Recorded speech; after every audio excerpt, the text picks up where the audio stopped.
Lusail Stadium District. Kaya Lusail Central. Alright, rock and roll mga kalibel. Ikot-ikot lang si Papa Top. Siyempre, pag nasa Qatar ka, dapat ikutan mo lahat. Maliit lang naman ang Qatar mga kalibel. Kaya dapat ikutin mo na habang may panahon ka pa. Habang nandito ka pa kalibel, ikutin mo na ang buong Qatar. Kasi ang Qatar maliit lang naman, parang Luzon lang. Kaya kayang-kaya mo ikutin araw-araw mga kalibel. Sa loob ng isang araw mga kalibel, kaya mong ikutin ang Qatar mga kalibel. Kaya ikutin mo na. Huwag ka nang magpatumpik-tumpik pa mga kalibel. Katulad niyan yung makikita ngayon mga kalibel. Ayan yung tulay dito sa Lusail Central. Ayan. At siyempre makikita nyo rin yung stadium, ang metro station. Kaliwa ang stadium. Ayan, parang sombrero ni Lolo. Ayan yung stadium. Parang sombrero, parang mangkok mga kalibel. Yan ay parang ginto. Diba? Gintong-ginto ang kanilang stadium. Diyan naglalaro ang mga athlete, yung mga galing sa ibang bansa, mga kalibel. Kaya, kung nandito ka sa Qatar, ipasyalan mo na yan mga kalibel. Napakaganda yan sa loob mga kalibel. Kaya huwag ka na magpatumpik-tumpik pa mga kalibel. Enjoy mo na ang buhay mo dito sa loob ng Qatar.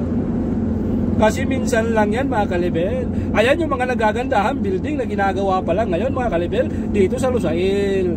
Lusail area central. Dito sa loob ng Doha, Qatar. O diba mga kalibel? Ikot-ikot ka lang. Ay may trabaho ka na, sumusweldo ka na. Paikot-ikot ka pa mga kalibel. Sana all. Diba mga kalibel? Enjoy the view of Qatar.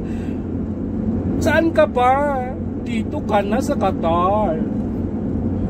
Kaso mainit dito mga kalibel, di ba?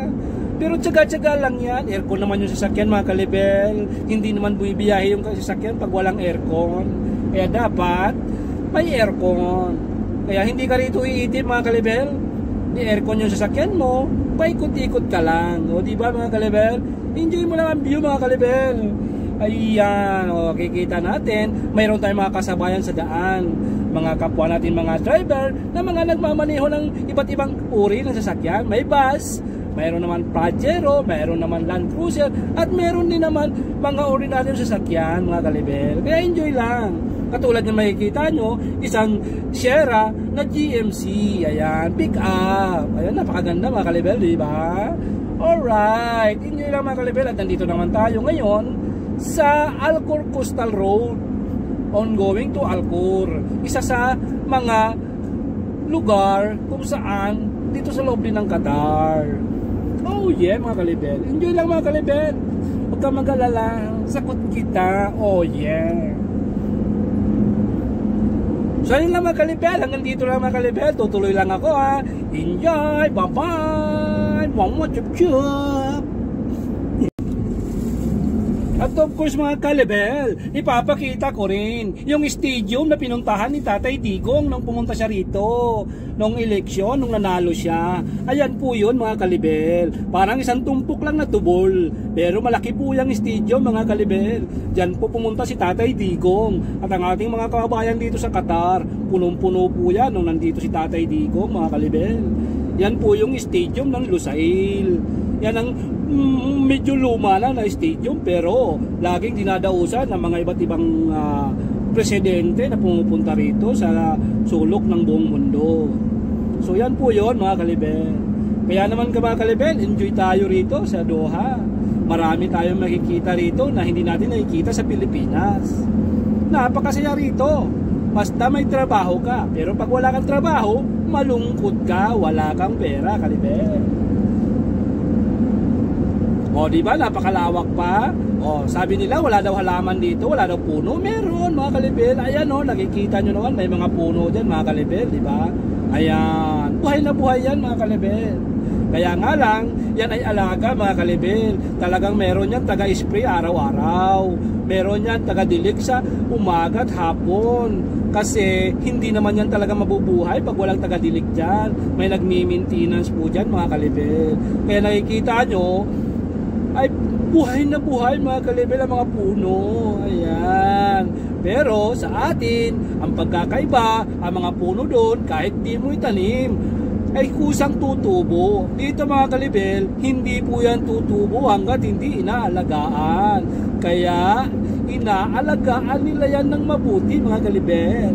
So ayan, nakikita nyo may puno po rito. O, diba? Kahit nasa disyerto tayo, may puno po dito mga kalibel. Akala nyo hindi nabubuhay yung puno rito dahil ang sabi nila napakainit daw sa Middle East. Pero ang totoo, mainit talaga.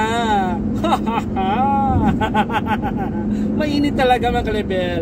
Pero ang ating service may aircon. Kaya hindi tayo masyadong naiinitan. Ayan mga kalibel, nakikita nyo di ba? Kitang-kita ng iyong dalawang mata. Okay, kitang-kita ng ating mga kaibigang Marites. Ito, makikita nyo yung eskwelahan dito na malaki na ipapakita ko sa inyo. Ayan, pag-ikot natin. Medyo naharangan lang siya ng pader mga kalibel. Kasi meron ditong ginagawang building na parang preparation para sa mga zombie. Ang haba ng pader, napakataas ng pader mga kalibel. Ayan, makikita nyo. Napakataas po ng pader niyan mga kalibel. So, hindi po maakyat yan ng mga zombie pag dumating yung mga zombie rito. Ayan, nakakapagtataka yung compound na yan, napakataas ng pader. Talagang hindi mo basta maakyat ng madalian lamang. So ito mga kalibel, ang kasunod po niyan, building na eskwelahan nila ng college para sa mga lalaki. Ayan, manlalaki po yan, school po yan. Isa po kami na naggawa ng project na yan nung nasa ibang company pa ako. Ayan, ang tinatawag na Al-Andalus University dito sa Lusail mga kalibel. Napakaganda niyan, pero yan ay para lang sa mga lalaking Arabo. Diyan sila nag-aaral.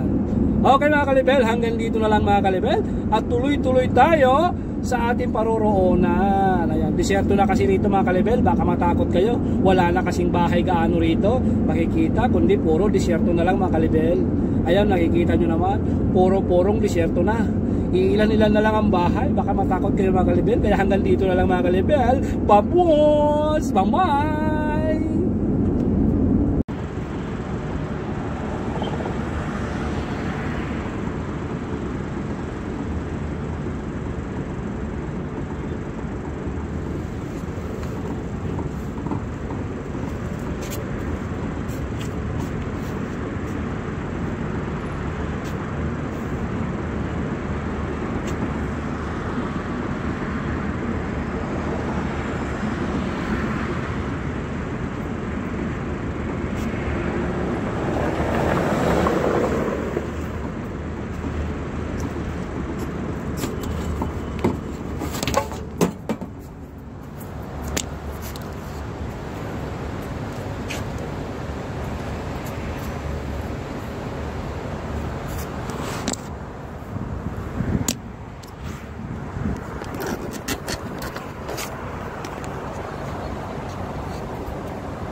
Ha